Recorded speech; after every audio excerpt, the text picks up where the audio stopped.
Brady laid in the bed with several of the blood bags hooked to him. He was still unable to feed himself again. Yet.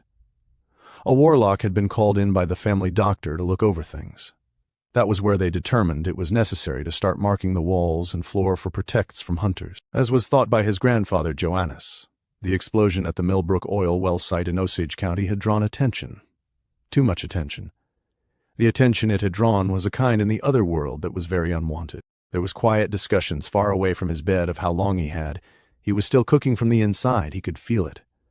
The scarring was building, but wasn't fast enough to save him from the burning. Stupid humans had attacked him, not knowing what he really was. "It's your own fault," his grandfather had told him. All those cameras in the bathhouse at the RV park and by the pool. They had caught more than what they should have. Now there were questions. Too many questions. The Tulsa police, the Mortal police, wanted a piece of the burning Brady Millbrook as well. So far, the Millbrook lawyers had kept them at bay. So far, it wasn't going to last much longer.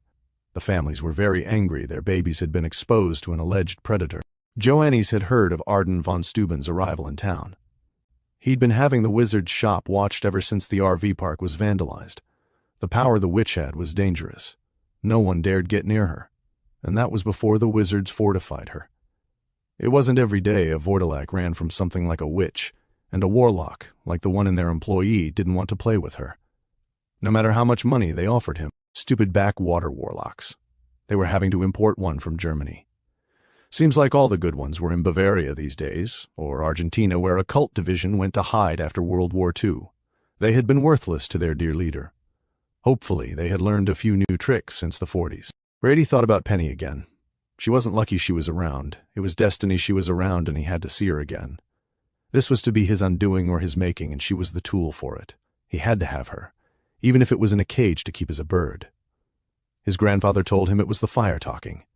Brady told his grandfather it wasn't just the fire, it was the elder gods burning in his soul, and they were speaking to him. Penny was dangerous, was all Jonas Millbrook would repeat. He wasn't afraid of any witch. He was afraid of his grandson's slow fall into insanity due to his own folly. Either way, the witch was turning into a problem for everyone.